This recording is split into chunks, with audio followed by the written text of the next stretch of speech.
Minister Narendra Modi has successfully completed 11 years in office. He first took oath as the PM of India on the 26th of May 2014 and has since been elected to the position twice owing to a strong popular mandate. His decisions have been unprecedented and unimaginable, but one cannot deny his role in powering India to become the fourth largest economy and catapult the country to one of the world's leading voices in every field in modern day. Here's a short recap of what the Modi government achieved in the last 11 years. मैं Narendra Damodar Das Modi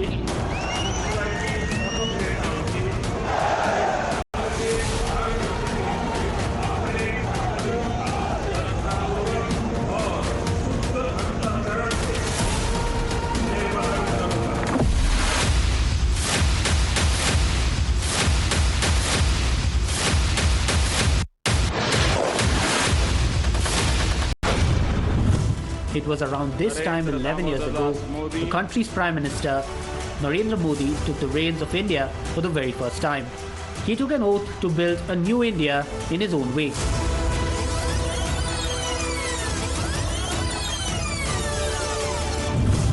"11 years have passed and many things have changed. Policies have changed, attitudes have changed. India's reputation has changed in the whole world.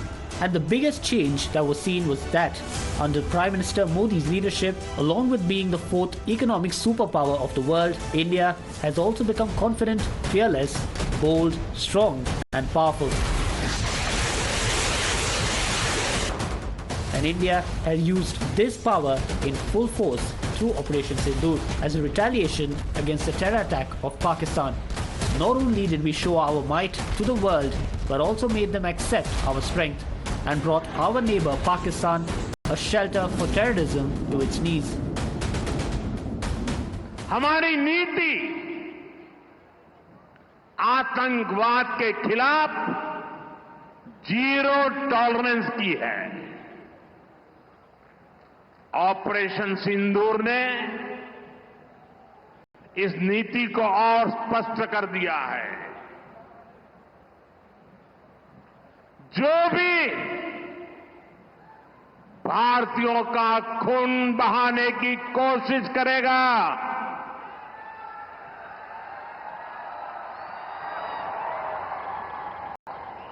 उसको उसकी भाषा में ही जवाब दिया जाएगा।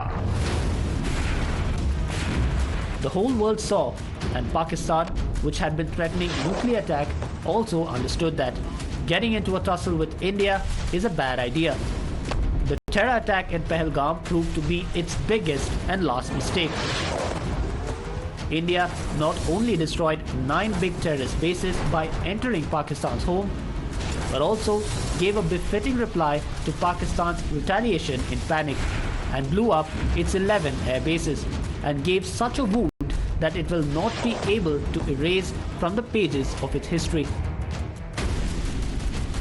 भारत के target पर आतंकवादियों के हेडक्वार्टर थे। सैकड़ों किलोमीटर अंदर जाकर के अगल बगल में किसी का भी नुकसान हुए बिना सीधी चोट करके आ गए। सटीक वार किया।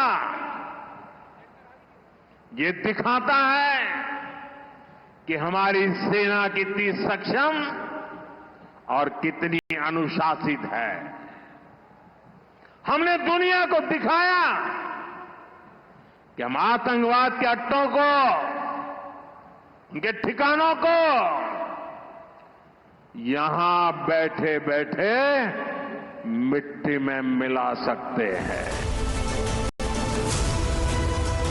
In September 1960, the Indus Water Treaty was signed in Karachi between the then Prime Minister Pandit Jawaharlal Nehru and Pakistani Military General Ayub Khan, under which India used to get 19.5% of water from Indus and its tributaries, while Pakistan used to get about 80% of the water.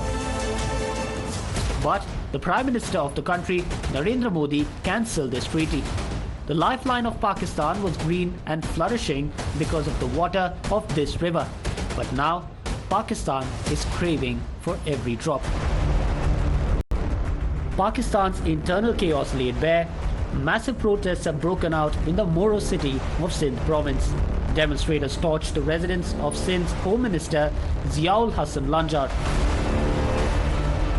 Modi का दिमाग ठंडा है, ठंडा रहता है, लेकिन मोदी का लहू गर्म होता है।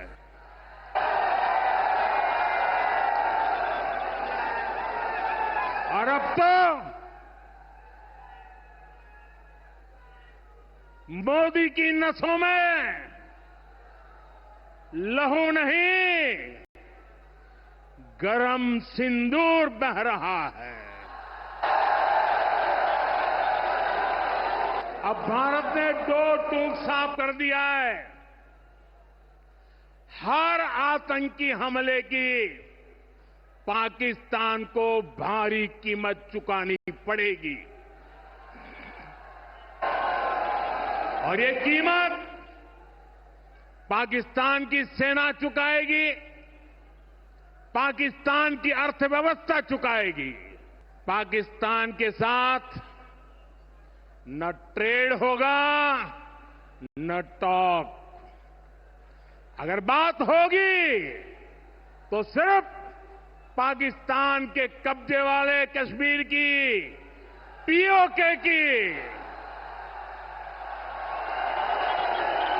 और अगर पाकिस्तान ने आतंकियों को एक्सपोर्ट करना जारी रखा तो उसको पाई पाई के लिए मोहताज होना होगा। पाकिस्तान को भारत के हक का पानी नहीं मिलेगा। Pakistan has been cornered and crippled either by a drought or a flood within a month. The cost of handling both disasters has shattered its economy. The situation is so dire that the Pakistan Institute of International Affairs in Karachi recently held a seminar on the India-Pakistan conflict. The conclusion: Pakistan needs years and billions of dollars to build the infrastructure required to handle this dual crisis. But Pakistan has no money, no time, and no international support. This is not just a diplomatic posture anymore. This is a strategic onslaught. This is the new India, and Pakistan and the rest of the world are now witnessing it. ये शोध प्रतिशोध का खेल नहीं, ये न्याय का नया स्वरूप है।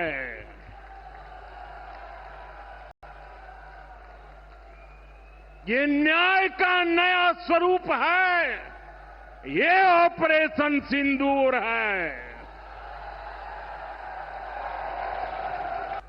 ये सिर्फ आक्रोश नहीं है, ये समर्थ भारत का रौद्र रूप है। ये भारत का नया स्वरूप है। पहले घर में घुसकर किया था वार, अब सीधा सीने पर किया प्रहार है।